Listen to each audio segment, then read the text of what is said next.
of a shot of winning. We can beat anybody in the world, and I think we're going to win next Sunday.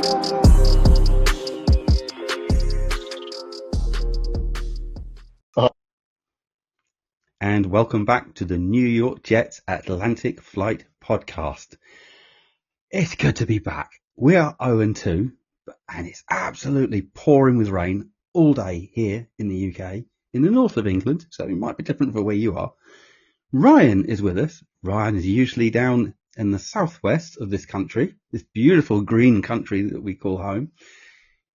But he's not there today. He's somewhere else. Ryan, what's the weather like where you are? I have been soaking up 34-degree temperatures in Larnaca, Cyprus. So, quite the opposite of you up in the northeast of England. So, yeah, it's been nice. It's been very nice, actually. Oh, I'm very happy for you. So, honestly, that was sincere. We have got. Is this a must-win game? I'm stopping short of saying this is a must-win game because, as we said last week, this is like an evaluation season. No one's really expecting us to do anything. I think most level-headed Jets fans are just saying, just be in it in games. So we had the contrast, didn't we? Game 1 and game 2. So in game 1, this is the contrast. We were in it, and we actually ended up doing a Jetsy thing, shooting ourselves in the foot, and we ended up handing it. So it's going to be a little bit different against Pittsburgh. We capitulated, if we're honest. Tampa Bay, they're undefeated. They're 2-0. We're 0-2 going into this game. We also haven't got our starting quarterback as well. But there are also other injuries to both teams that are a bit of a concern for us, but they're also a concern for the Tampa Bay Buccaneers, and I would say more so. What's happening? Tell us about the injuries, Ryan. Yeah, they've certainly had the injury issues already this season, haven't they, in Tampa? And it certainly hasn't stopped them winning, so you can't argue too much on that. But the last injury report they had marked Chris Godwin as out, even though they expect him to be able to return very soon. So it looks like they've ruled him out, so it'd be good for next week. Tristan Wirfs is a massive loss for them. He's been incredible since they drafted him, so he's out. So that does help us immensely if we actually have any form of functioning D-line on the day. We'll see when we get to that point. And then Emeka Buka has been marked as questionable. So I think the likelihood is with Godwin out, he'll probably play. And then, I think they'd be crazy not to play him in that situation. And then at least they can rest him when Godwin's back the following week. But then we've got the likes of versus Dennis, Josh Hayes, Hassan Reddick, and Baker Mayfield, who, interestingly, Josh Hayes didn't practice, but they haven't marked him as out. So, but it's a personal reason. So they've not said that he's not going to be at the game, which is an interesting one. But the big two really, Hassan Reddick and Baker Mayfield. Baker Mayfield because he's their quarterback, and he's done great things since being there. I think he got a bit of a bad rep in his time at the Browns. I mean, nobody does well at the Browns, and a couple of short stints all over the place in between, wasn't it? He jumped in at the Rams and won a night game at the Rams on his first start. But Hassan Reddick, there's a bit of personal there, isn't there? We're all very disappointed with how that whole situation unfolded, how it ended. And you just kind of know he's going to have something to say about us as an organisation. And quite frankly, I'd love Armin Membu to cram it down his throat.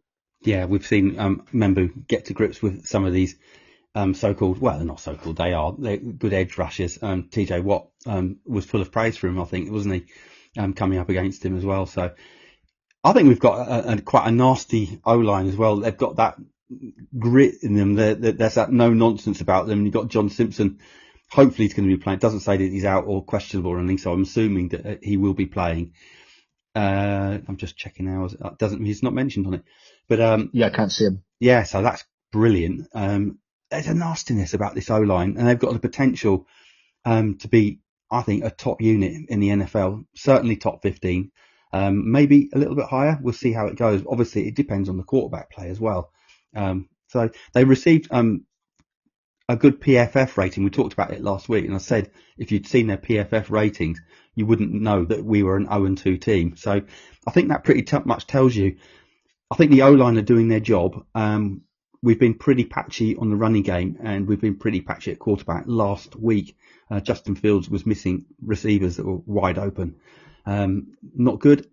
Can we do the Jets? We'll talk about the quarterbacks a bit later. Let's do the Jets injury report. What's happening with the Jets injury report? Anyone that sticks out? Yeah, I mean, we obviously know that Justin Fields is out. Jermaine Johnson is a big out for this week. I know he's just come back from injury. The good news is it seems from what he's tweeting that it's not serious. It's just an ankle injury, and It's not the same I ankle think injury, though, is it? no. And No. it seems, and it based on what I mean, he was putting praying emojis out like straight after the game and stuff, and he was saying like, "Thank God it's not serious" and stuff like that as well. So I guess he'll miss this week and hopefully be good to go again next week. But he's a big loss. He's huge actually because our edge room is light. I think our starting edges are fantastic. I think we've got up in the top echelons of starting edge rushers, but unfortunately it is weak. It's weaker than a PG Tips teabag, to be honest with you. It's because we're then looking at McGregor or Clemens that's going to come in and it doesn't fill you with confidence at that point. So he's probably the biggest out, I would say, outside of Fields. And when we come on to quarterbacks, I'll tell you why I don't think Yeah. Fields is such a big out right now. But We yeah, chat. then we got Sorry, we'll Kenny. just finish on we'll get back to the injury report in a minute. I just want to touch on this because we are so short at edge. We discussed this earlier on in the week, didn't we? There is a chance that we might see a big D line instead of playing edges. We might see 4-man fronts of 4 DTs on the field at some points as well. Yeah, and I think that I'd be happy with that because at least you know that you're going to have 4 guys on the field that to the standard that can play in the NFL, and I'm not convinced by that from Clemens and McGregor at this point. So we could, if we did go down that route, we could be looking at a big queue next to Phillips with Jawan Briggs and Leonard Taylor III there, and I feel like all of those guys have got enough of a motor that they can cause problems. And if you're just going to try and bully up front with big bodies, you can start getting a bit creative if you want to blitz and send your cornerbacks and safeties and linebackers. It doesn't have to be about edge rushers being your rushing the quarterback all the time. Like we can be a bit different. So and I'd almost prefer that. I'd prefer that to seeing some of those guys out there I like would Clemens and I would like that as well, and I also think that you might see someone like Will McDonald who can do this. He can play standing up, so he'd be used as like a hybrid linebacker slash edge if you're playing the 4-man front with DTs. So I can see that, and I think you're right in what you're saying. I'm hoping Pittsburgh did it last week very, very effectively, especially against the run game. Bills. Is sorry? Bills. Sorry, beg your pardon, against the Bills. So yeah, beg your pardon. So yeah, that would be really nice to see if we could get a little bit more creative because I've seen zero creativity from this D-line. There's no stunts or anything. It's very, very predictable. And if we're seeing it, God only knows what offensive coordinators are seeing as well. But the D-line edges is a real concern. I don't, like most people, I don't want to see Clemens going out there. Now, all of a sudden, Jermaine Johnson is not in. It's almost like rewarding Michael Clemens with more playing time. Really just don't want to see him out there. We know he's a liability. I'm sure that the coaching staff know he's a liability, but what can you do? You have to play him if you're going to play that system. So I'm hoping that they've come up with something else. But getting back to the injury report, who else have we got, Ryan? Yeah, so we've got Kenny Nwangwu is out again, which is kind of expected. It's a hamstring injury, so that could really linger on, which is a concern. I'm happy. I'm happy with who we've got on kick returns and punt returns at the moment. I would still like to see Jamal Pritchett elevated, but Isaiah Davis, I think, can do a very good job. It looks like Isaiah Williams can come in and do a little bit, but also with the option of Arian Smith doing something. I'm kind of fine with that, Yeah, but me too. I'm at an early point of frustration with like 2 or 3 names on this injury report, and I just feel like this early in the season, this has happened so quickly that I feel like it shouldn't be like this. It's not a serious injury. These are niggles where they're saying they might be back, but then it's another week rolls on, or and then we're rolling on another week, and then there's another week, and I'm like, okay, well, this is now it's only the second week since Nwangwu went on IR, not on IR, on the injury report, Mm, and I just feel like we're not even really getting a timeline of a return for this. yeah. And we've also got Josh Reynolds out as well, so I'm expecting someone like Lazard to be bumped up.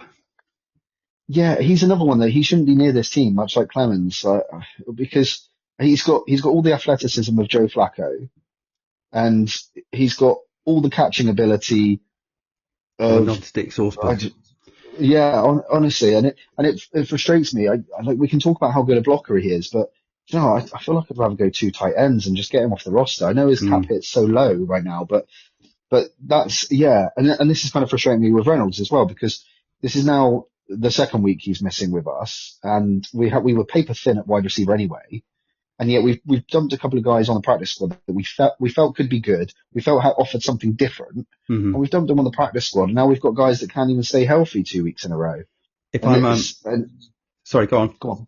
I was No, going to no, I was say, just saying it just frustrates me. if I was Brandon Smith or Quentin Skinner and saw Teflon running out there, number 10, I'd be quite disappointed because I'm thinking to myself, you know what? I've been busting my arse off for this team and I think I can do a better job. Yeah, I might not be a better blocker, but should your primary attribute as a wide receiver be blocking? Does it really matter when our backs aren't even getting out into the flats or anything at the moment? Our run game is completely stifled. And on that, the Bucks run defense is pretty stout as well. So again, this O line is going to really have to step up. And prove something. I think this is a key game for Brees as well. So hopefully Brees can step it up. I can't understand how the other backs aren't getting involved as well. Braylon Allen preseason, and I know we shouldn't really read too much into preseason, but he looked sharp. There's a lot of people, myself included. I said at the end of the preseason that actually in the depth chart, Braylon Allen was my number one running back just based on preseason, with Brees number two. But that's flipped around now, so I'm not quite sure what's going on with the run game, but we need to get that run game going. But back to the injury report. Who's next up? So this is another one that's frustrating me as well.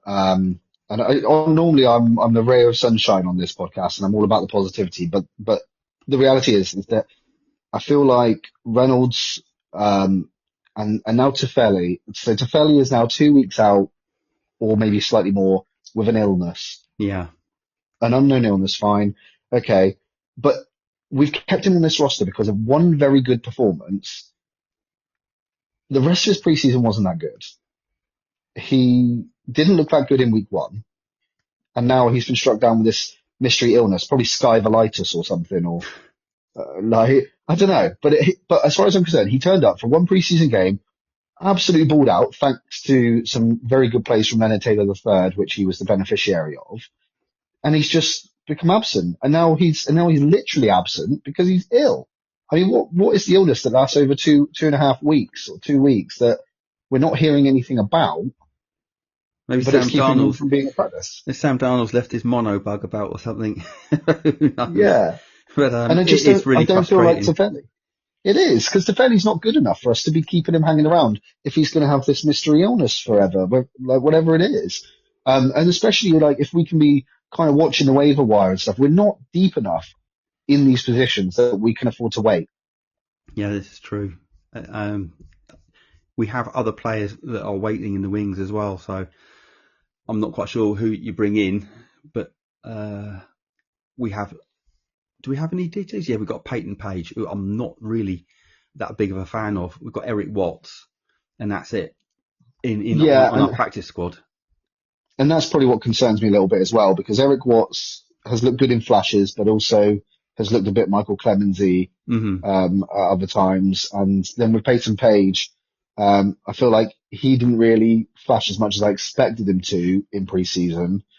And yet, yeah, he kind of had a good combine and stuff. And this is where I mean, like, because the depth isn't there, rather than us clinging on to the hopes that Tefeli might turn out like he was in that one preseason game we had, we should probably be checking these other practice scores. Who's there that we can maybe look at? Who can we bring in or pick up that we can just give a run and see what happens, because we know what we've got in the likes of Page right now, the likes of Watts, and the likes of Thicknote.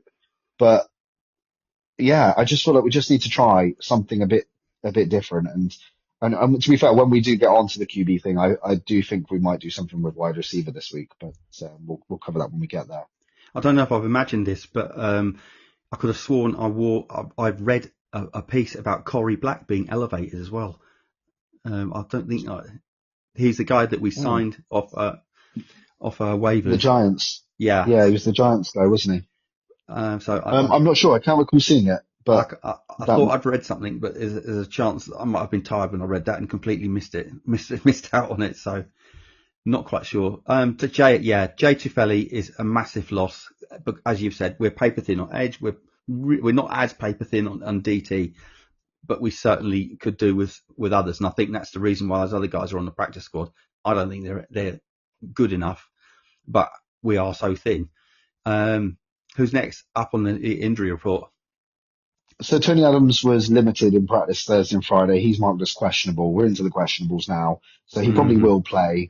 I'd kind of like them to sit him and sit Malachi Moore out there or Jarius Monroe. And if one of the guys seems to be struggling, then maybe you chuck Tony Adams back out there. But the reality is Tony Adams has shown nothing this season to justify his roster spot. And I think if he was deemed out for this game, then I think he'd struggle to get his place back.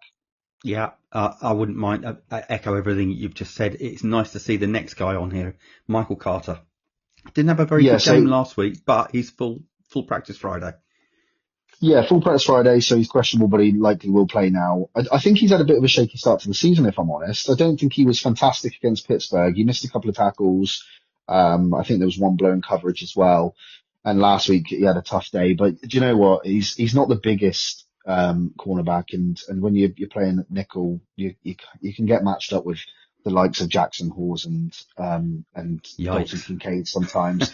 Yeah, and it's an easy mismatch, and to be fair, the Bills knew exactly what they were doing with mismatches last week. So I try not to judge anyone that harshly on last week, because the Bills really do look very good right now. And I think last week it looked like a lot of players didn't know what they were doing. I just wonder whether they're struggling to come to grips with the new system that Steve Wilkes and Aaron Glenn are putting in.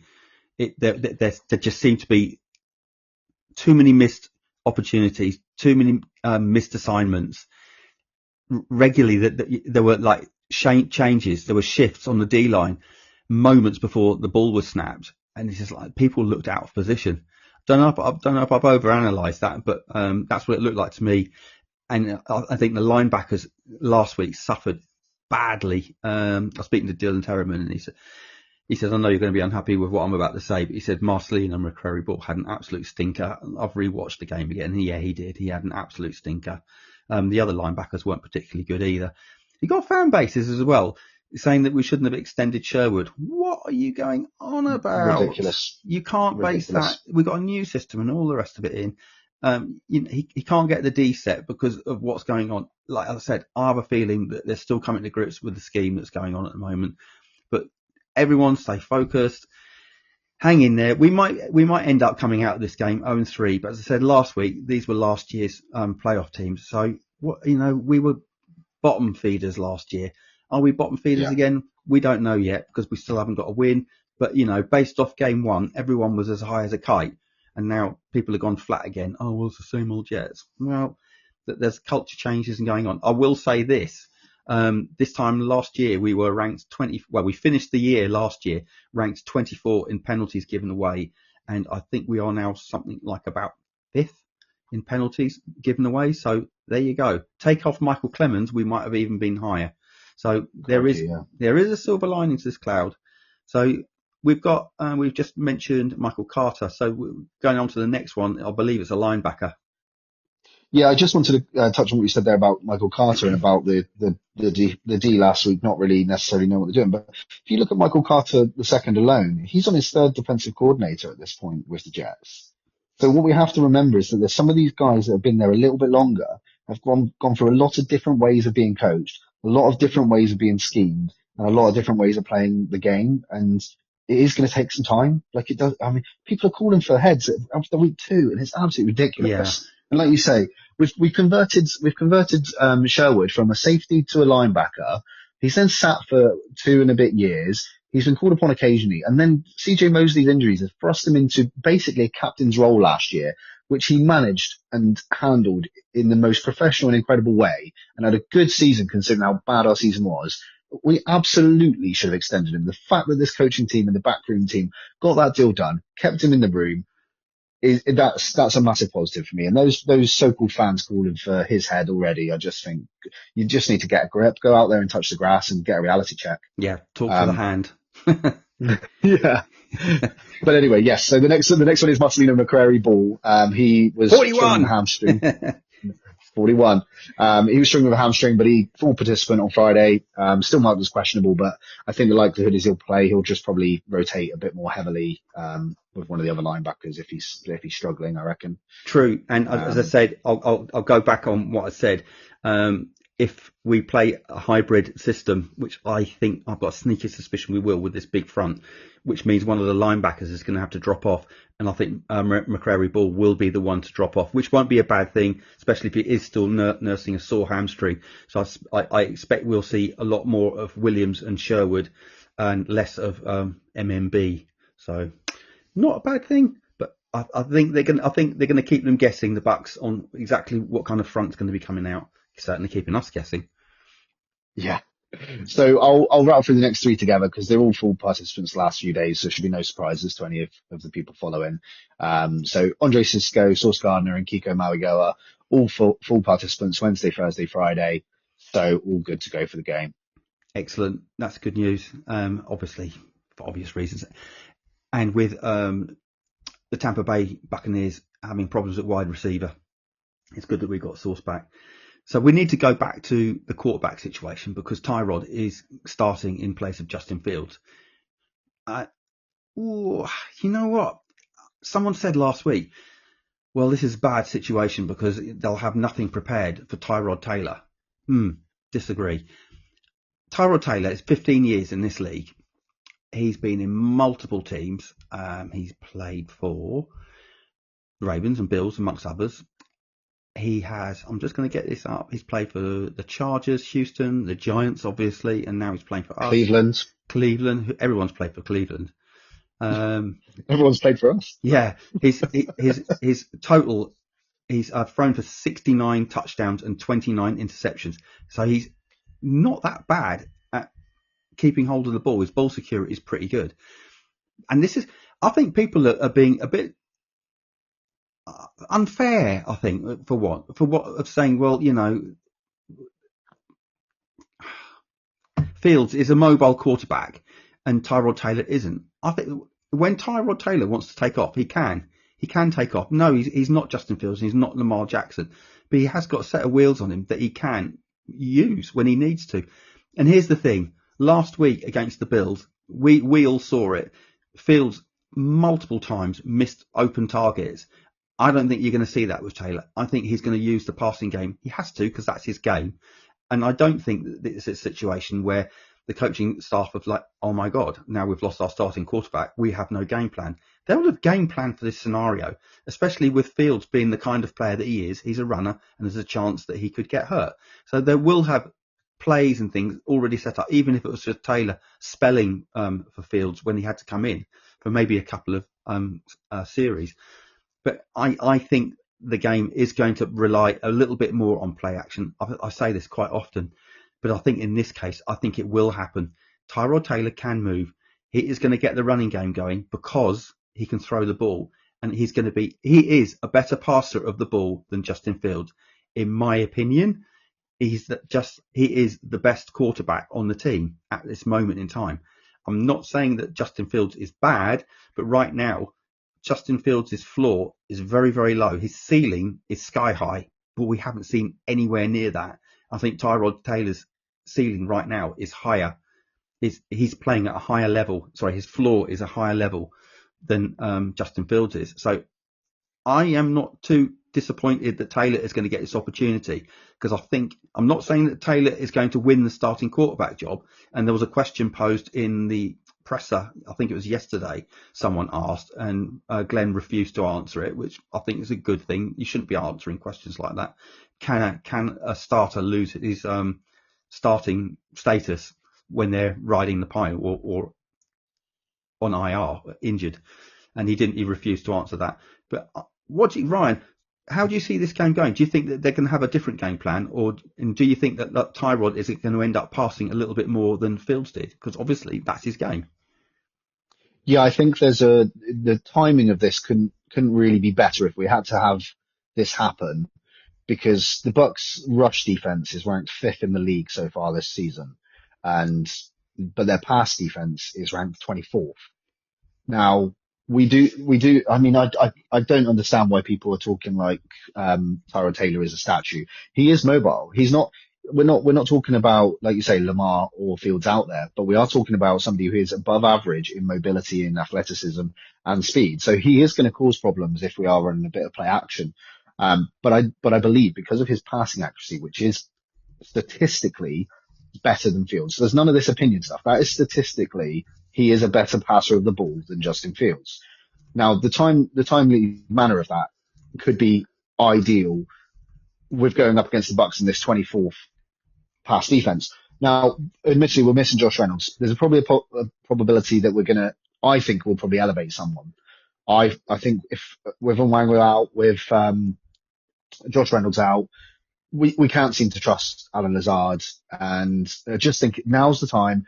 Bring up a Brandon Smith, and you know what? Why don't we just line up Smith one side, Brandon, Aaron Smith the other side, Garrett Wilson operating out the slot, and stick a tight end out there, and just run the wide receivers at them and make them make plays, their defense make plays, and just sling that ball. And you know what?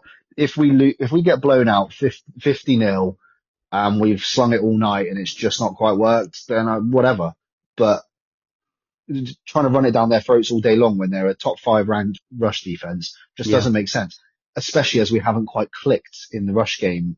Yes, admittedly it did to some extent in the first game, but the second game, we're trying to find the outlier at this point, aren't we? What is the sort of the reality of this team? Are we really the team we saw in week 1, or are we really the team we saw in week 2, which is the team we're going to be? And I'd like to just see us go down swinging a little bit. Everybody's written us off already. We're week 2, and I'm kind of fed up with some of the narratives out there. And I'd just like to see us take a chance, lean into what we know Tyrod is good at. Still use your Mason Taylor and your Jeremy Ruckert out there to provide blocks. Andrew Beck provide blocks, and still run it down their throats at times. But keep them guessing a little bit. Let's just be a bit creative. Yeah. Do you know what? You've just bring up Andrew Beck there. I think I don't know how many snaps he was in for against the Bills, but there was one play he came in, and we were really struggling to run the ball. They put Beck in, and I think we picked up something like about 4 yards on a Breece Hall carry, and Beck absolutely made a hole big enough I could have run through. And I was like, and then we didn't see him again. I was just like, why are you stopping doing what works? I hate seeing that. Keep doing what works until it doesn't work, or put a wrinkle into it. But do you know what? On our first series, so if we win the toss and we elect to receive, first play, we always see it, hand off Breece Hall. Can we please do something different other than handing off to Breece Hall first play? I want to see first down, second down, third down, throw the Hail Mary thing. Yeah, fail Mary. Yeah, let's get Tim Boyle in. Talking back to quarterbacks again, I just want to say this as well. Let's not fall into this backup, because I've just big upped Tyrod. I'm going to call him Rod. We've got Rod at quarterback, the backup, and that there is a lot of chit chat on the socials saying, "Oh well, he's a better quarterback than Justin Fields." There's a reason why he is a backup. There's a reason why he's very rarely started. He is a career backup. He's one of the better backups in the league. But I do think that we do fall into this scenario of the backup quarterback being the savior, the messiah, aka Mike White. So let's not go there. Justin Fields is still our quarterback 1. We need to see what Justin Fields has got. Every year he's looked better. He is on a very, very slow trajectory, but he is looking better. And I think at some point the light will go on with Justin Fields. And I think that the Jets is a team, and this system is a system that he can get a hold of. And I'm hoping that what he sees Tyrod doing will give him an indicator of what he needs to do more of and integrate into his game. As I say, last week he missed wide open receivers, and I don't think that's going to be the case this week. I'm optimistic that we are going to do well in this game. Well enough to get a win? I don't know. The Buccaneers are a good team. Let's not underestimate them. And they're going to be in those fabulous popsicle uniforms as well, which I do love. It reminds me of when I first got into the game back in the 80s. Really, really good to see. I liked them then and I like them now. It was back in the day, it was unpopular to say that you liked a Tampa Bay uniform with a Buccaneer on the side. It was a little bit camp, I must admit, but hey, maybe that's just me. But I did like them. Ryan, you got anything else you want to add? I totally agree with you on the popsicle uniform. I think that's probably one of the nicest uniforms in the NFL today, to be honest. And it's great. I love all the throwback stuff as well. I think it's great to have it in the league, and it pays homage to sort of like yesteryear, which I think we're getting further and further away from all the time with the changes to the league and the rules. But I think going back to the actual football itself, I guess this week I just want to see some improvements from a few individuals. We need to see Brandon Stevens actually make a play. We need to see if Tony Adams plays. We need to see a stark improvement from him. And I think that on offense, we just need to see some players making some catches, and a touchdown that isn't garbage time, I guess. Just some improvements. I think that's it. I mean, we're okay. We're okay being not great at this stage. It's a brand new regime. But I'd just like to see us make strides, which we thought we did in week one and not so much week two. So let's make week two the outlier. Have a good week this week, and then week four, maybe we're 2-2, maybe we're 1-3. Yeah, I hope so. And I just want to see more passing. I'll echo what you said. I want to see more passing. And this is where it hasn't worked for Justin Fields. He hasn't been dangerous enough. The defense is, albeit we're only seen two defenses go against Justin Fields, but they haven't respected his passing threat because it's just not there at the moment. I mean, he did throw a couple of beauties against the Bills, but it's not enough of a threat where you say we need to respect him. They're respecting his mobility more than anything else. So that these defenses that we've played, they are keying more on the run. So we need to get this offense firing in the passing game to open up that play action. And once that happens, I think we could win it. I think we could sneak a win. I think it's going to be very, very tight. I believe the Buccaneers are something like 7.5 point favourites starting this game. So the bookies seem to think that the Buccaneers are going to win this, and the bookies are very rarely wrong. So there's a very good chance in less than 24 hours from now, we might be 0-3. If we are 0-3, everybody relax. It's not the end of the world. And get off Aaron Glenn's back as well. There's people saying that he's the wrong hire. And it's like, I know that empty vessels make the most noise and all that, but God, this is part and parcel of being a Jets fan, and it is the NFL. It's one of the toughest sports to play. So relax. It's 2 games. It's 3 games. We're on to Cincinnati next week and all that.